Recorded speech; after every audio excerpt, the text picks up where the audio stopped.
Ягайла атрымаў у спадчыну ад бацькі вялікую і моцную дзяржаву, мацнейшую ва ўсходняй Еўропе. Але гэта яшчэ не гарантавала маладому вялікаму князю спакойнага жыцця.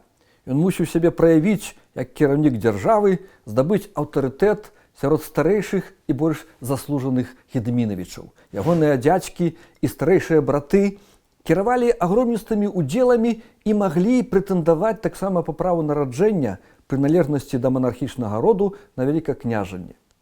У такой сітуацыі падтрымка Кейстута, найважнейшай, наймацнейшай палітычнай фігуры ў краіне, была для Ягайлы вельмі важнай, нават вырашальнай, асабліва на пачатку вялікакняжання.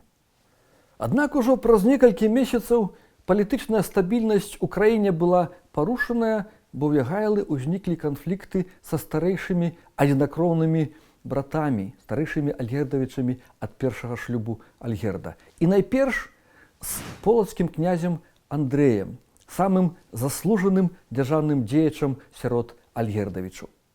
Андрэй княжыў у Полацку ажно з 1348 года, яшчэ пры жыцці бацькі не толькі вадзіў войскі ў ваенныя паходы, але выконваў важныя дзяржаўныя даручэнні. У прыватнасці замяняў бацьку на княжанне ў Пскове. Дакладныя абставіны, нюансы канфлікту Ягайлы з Андрэем невядомыя. Ведаем, што ён прыняў тытул вялікакнязя Полацкага, а некаторыя даследчыкі выказалі версію, што Андрэй заявіў прэтэнзію на вялікакняжанне літоўскае. Хаця гэта выклікае сумненні, таму што навошта тады аб'яўляцца вялікім князем Полацкім. Хутчэй тут можна казаць пра сепаратызм, а не прэтэнзію на вялікае княства літоўскае. Выказвалася таксама версія, што Ягайла сам прыспешыў канфлікт і выгнаў Андрэя Полацкага, каб ліквідаваць найбольш небяспечны апазіцыйны асяродак ягонай уладзе ў краіне і паказаць іншым удзельным князям, што не пацерпіць ніякай самастойнасці. Пры гэтым з боку Кейстута не было выказана ніякай нязгоды ці асуджэння дзеянняў Ягайлы. Выгнанне з краіны палітыка трэцяга ў іерархіі пасля Кейстута і самога вялікага князя мела быць навукам іншым і стала першым крокам у дарозе прасоўванню Ягайлы да аднаасобнай улады ў краіне. Бо ўжо наступным годзе пачала разгортвацца інтрыга маладога вялікага князя супраць дзядзькі Кейстута. Зімой 1377-1378 года князь Андрэй выехаў з Полацка ў Пскоў, дзе яго па старой памяці прынялі на княжэнне. Мясцовы летапісец запісаў: «Прибежа князь Андрей Альгирдович в Псков и посадиша его псковичи на княжение». Там он затрымаўся нядоўга, поехал з Пскова в Москву, где таксама быў прыняты князем Дмитрием Ивановичем.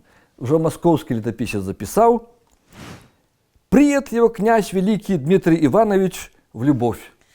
На московской службе Андрей Альгердович воевал не только супраць татараў, але супраць сваёй радзімы Літвы.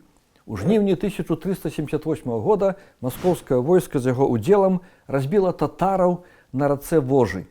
Наступнай зімой ён ужо хадзіў разам з Масквой на воласці гарадкі літоўскія. Тады занялі маскавіты Трубчэўск і Старадуб.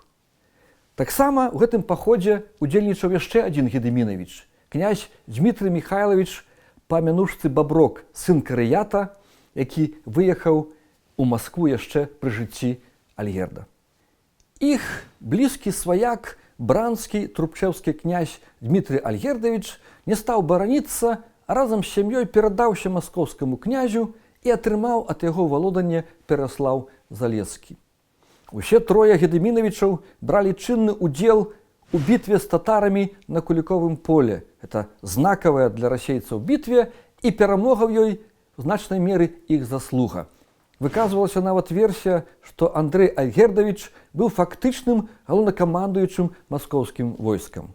А калі ў 1381 годзе уладу вялікім княстве літоўскім пераняў Кейстут, Андрэй вярнуўся на сваё княжанне ў Полацак.